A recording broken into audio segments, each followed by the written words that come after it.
Okay, it's time for another exciting book review of more of my esoteric literature in my library here.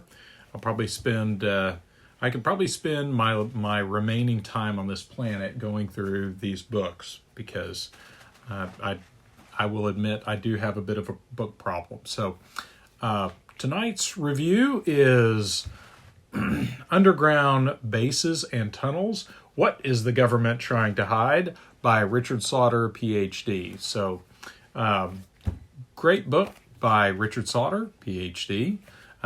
Richard Sauder's PhD is in political science. And little backstory on how I got this particular book. I actually had to special order it through Barnes & Noble out in Lubbock, Texas. It was not something they typically stocked. This is put out by Adventures Unlimited Press. And I believe this was published in 95.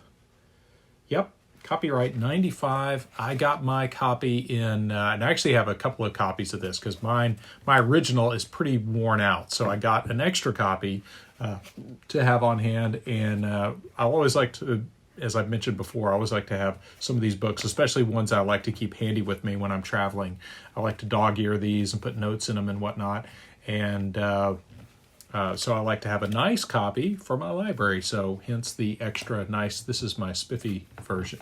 But what is this about? It's about Richard Sauder talks about how he stumbled onto the phenomenon of hearing rumors, and this is really something that happened in the UFO community back in the late 80s, early 90s. There were a lot of rumors about underground bases, and some of them really insane, like that there were entire mountain ranges with alien cities built inside and secret biological labs run by aliens and humans and so forth.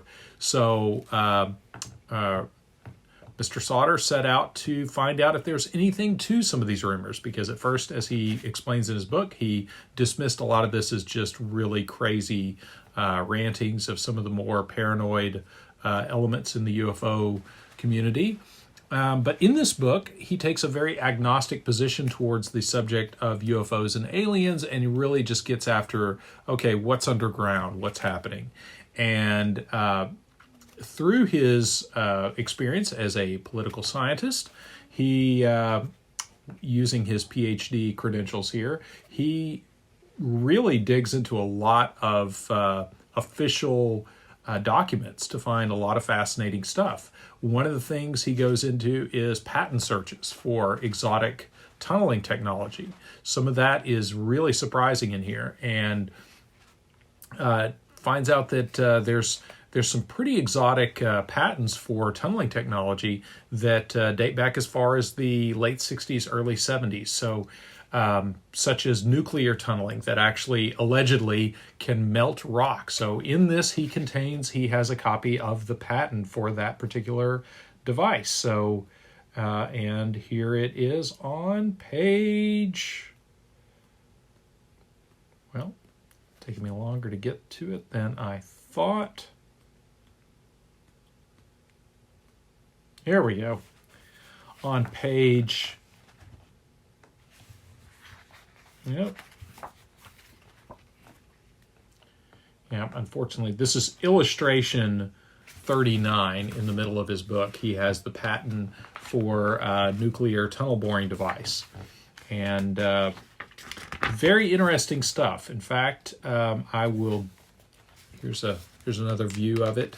The patent number for this device is 3,881,777. So take a look at that if you want to look that up. That's a good place for fertile research. So anyway, Mr. Sauder goes and digs up a lot of, or Dr. Sauder rather, digs up a lot of fascinating information on what the state of the art in tunneling is. He doesn't uncover any human alien bases, but he does explain a lot of what the state of the art is in military and civilian technology, and goes on to show that it's probably way more advanced than what is in the open literature. And So lots of information there. A lot of it is all pulled from official sources. This is not a speculative book. In fact, one of the endearing things about Dr. Sauder's writings is he, even in some of the crazier stuff he covers, he stops short of making firm conclusions and says, look, I don't know the answer to this. It could be this way or this way. We don't know. And if you have answers to this, please let me know. But just the facts. So this is a really good book about sticking to the factual part of the information and not going too far afield and saying, making grandiose claims about the aliens living under Sedona, Arizona, or something like that. So very interesting information. He even cites several documents from the Department of Energy and I forget who all else, of some specific sites that were proposed as deep underground base sites, some as deep as a mile underground, all the way back in, again, late 60s, early 70s. So fascinating reading, really good stuff. And this was one of those books that I got that after I read this, I was really kind of hooked and found he has several other books that I'll hopefully get around to reviewing. Lots of good stuff in his other books, but probably one of the really interesting gems that was really fascinating to me. When I first got this book and read it, I had a very binary approach to the phenomenon of UFOs and aliens and that sort of thing, of either it is real or it is not. And I think probably a lot of you watching this probably have that similar, I think that's a very tempting world view to fall into, is either the UFO phenomenon is real and aliens are coming and visiting us from other planets, or it's all the imaginings of crazy people. And what he does in the end of the final part of his book, he outlines a scenario where monitoring and testing of cattle could be the actual reason there have been the cattle mutilations in northern New Mexico, southern Colorado, and points out how a lot of those cattle mutilations occur adjacent to uranium mines, and says that might be a monitoring program, and it might be happening in humans as well, trying to find out if there's been some spillage or some leakage of some of those sites into the civilian or the food population. So he gives a really compelling explanation for the modern cattle mutilation scenario, even citing patents. And that's probably the only speculative part of this book, is where he lays out a way that could actually happen using all terrestrial technology. So really good book. If you can find a copy of this, you can get it from Adventures Unlimited Press. Again, I had to get special order this through Barnes & Noble, but good book.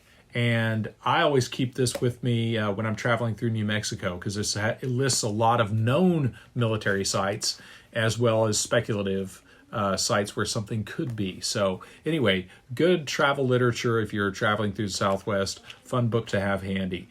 And by no means is this the be-all, end-all of that sort of literature, but great starting point, great way to get you kind of a base knowledge of the underground base subculture, as it were.